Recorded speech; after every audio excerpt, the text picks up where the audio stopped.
Hey guys, Dr. J here. Today we're going to be talking about enzymes. Are they good for you? Are they bad for you? When do you need it? Why do you even need it to begin with? So we're going to dive into everything on the enzyme side of the fence today. Before we do, please smash that like button. Love to see your comments down below. And again, if you're having health issues or gut issues, stay tuned. We're going to dive into this here out of the gates. So first off, out of the gates, enzymes. What do enzymes do? So you know it's an enzyme if it has the word ASE at the end of it, right? Protease, that means it digests protein. Amylase, that means it digests carbohydrate. Lipase, that means it's digesting fatty acids or fats. And again, so typically we have the first enzymatic kind of reaction happening in our mouth. We masticate, we chew, and that chewing stimulates an enzyme called amylase in the saliva. That starts the breakdown of carbohydrate in the mouth.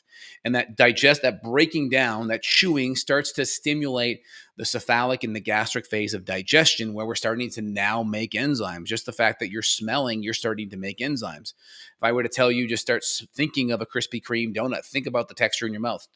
Picture the smell, you're starting to make a little bit of insulin. You're probably already starting to make the enzymes to break it down. So that phase of digestion is very important. So the chewing breaks that up. It gets the carbohydrate starting to be digested with the amylase, and then it starts to increase the surface area. So the enzymes in the stomach can even break it down more because there's more surface area to attack it. The more we can break those little particles into smaller pieces, the more the enzymes can hit it. So when we start to digest that food, we get the food in our stomach. Now the acid starts to be produced. That acid in our stomach, gastrin starts to stimulate that acid. Gastrin also causes that esophageal sphincter to close. It starts to lower the pH, and that pH starts to activate some of our proteolytic enzymes in our stomach called pepsinogen. Pepsinogen to pepsin. So pepsin is the active form of pepsinogen. That starts to break down our protein. So we consider the stomach mainly breaking down protein. Again, these are our proteolytic enzymes, okay? And then as that pH comes nice and low, all that food mixed up is called chyme. That starts to then move into our small intestine. And that nice low pH triggers cholecystokinin, which then causes gallbladder release. It also triggers the pancreas to make more enzymes, trypsin, chymotrypsin. It's also going to trigger the pancreas to make lipase as well. So we're getting more enzymes in the small intestine part of our digestive pathway. That pH also triggers the pancreas to make a bunch of bicarbonate, which is like baking soda, like a pH of, I think it's going to be more 7, 8 or so. So it's going to bring that pH up from a nice low 2, 2.5, 3, up to a 7 or so. So that brings the pH up. We have all these enzymes that are now active. These foods are also getting broken down. And then we're going to have a bunch of bile now being released. So now the bile emulsifies the fat more. The bile works hand in hand with the lipase to break down that fat. Now, as we get older, we're going to make less enzymes. We're going to make less acid, partly because one, we're hydrating less. The thirst mechanism is shown as we age. It tends to go down a little bit. There's studies on that where Dr. Botman-Gielish talks about it in his book, Your Body's Many Cries for Waters. As we get older, water hydration decreases.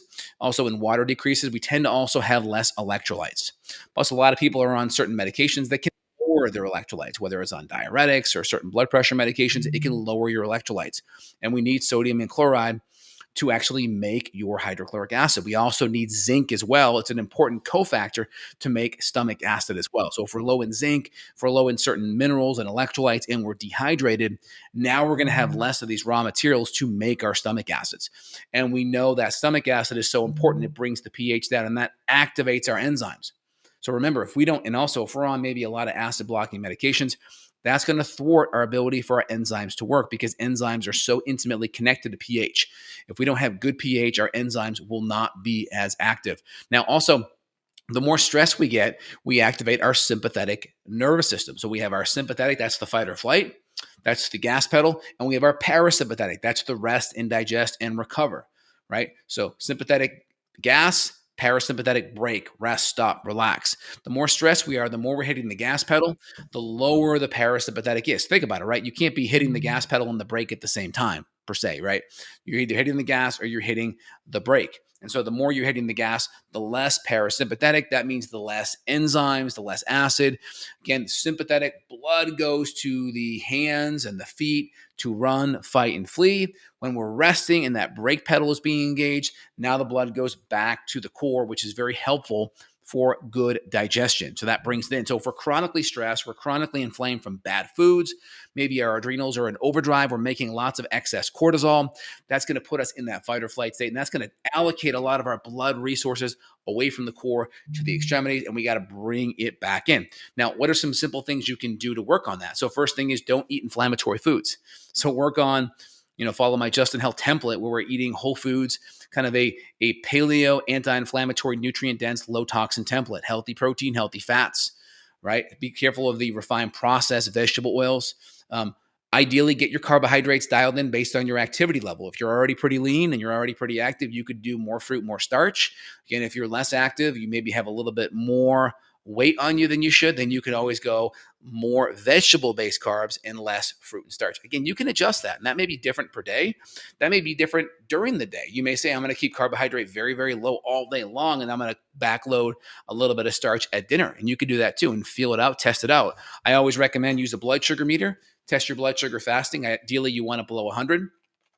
Within 1 hour, we want it below 120, definitely 140, but ideally below 120 in the first hour. Hour 2, we want it below 100. Hour 3, definitely below 100. And so essentially, it's a kind of correlatory, it's a corollary, if you will, where the more blood sugar goes up, the more insulin has to go up to bring it down. So blood sugar goes up higher, insulin goes up higher to bring it down. If it goes up lower, then insulin less to bring it down. And so it gives you an indirect idea of how much insulin you're making. So if your blood sugar is snaking along like this, 1 hour and then back down, you're probably making less insulin to bring it down, right? And we know high levels of insulin create all kinds of problems. Even if you can make more insulin or produce more insulin and your blood sugar is normal, the fact that you're making a bunch of insulin, you're prone to a lot of other issues regarding blood vessel inflammation, brain issues, kidney issues, early Alzheimer's, dementia, all kinds of things can pop up on our radar screen as it being a potential symptom of that. So you want to be on top of it. So in general, sinus breathing, 4 seconds in,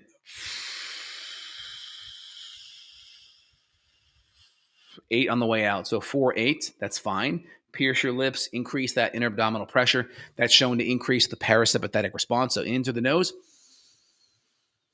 Those olfactory nerves and nerves in the nose have some parasympathetic connection to the brainstem. 4 in, 4 out, or 8 out. Pierce lips. You can also pray, even just in a prayer of appreciation, meditate. Anytime you get into that appreciative state, that activates parasympathetic. Very helpful. Going for a gentle walk after the meal and just looking at things like gazing far away, like looking at things out, like looking at the trees, looking at the grass, looking at an animal far away, and then bringing your gaze back. We live in these boxes where our eye vision is so fixed around us. Everything's so close. If we can really get farther away, that's good. We can do grounding on concrete or fresh grass. We can get some red light or even just get some full spectrum light in the morning or end of the day is great. Middle of the day is also fine. If the UV is really high, just don't burn. Get that minimal erythemal dose. Just don't burn. And stay away from sunscreens that are high in toxins. A zinc-based sunscreen, if you're out there too long, is probably okay. All right, guys, hope you enjoyed. So again, Dr. Jonathan Wright talks about this in his book, Why You Need Stomach Acid, but the charts show that as you age, acid gets lower, and we know acid is so important to your stomach enzymes. So acid is intimately connected to it. So if we're worried about enzymes, you have to get the acid right. And if you have your gallbladder removed, you're probably going to need enzyme support like lipase. You're probably going to need acid support, and you're probably going to need gallbladder support for the rest of your life because you've altered your anatomy. So if you're having chronic gut issues, digestive issues, you want to dive in deeper to look at your enzyme levels and how your digestion is, and if you can make it better, there'll be a link down below where you can reach out to my staff and team. We're happy to dive in and look deeper at your health, get to the root. Of course, infections and other bugs in your gut can also play a big role. And the more stressed you are, the more your cortisol rhythm is out of whack, too high or maybe chronically low because you've burnt it out in a way. Maybe not like adrenal failure, but you've created adrenal dysfunction. We can look at that and dive in deep on it. So link down below if you want to reach out and schedule with my staff and team. Hope you guys enjoy today's video and love to see your comments down below. And if any family or friends could benefit, please give them a share. All right, guys. Thank you. Have a good day.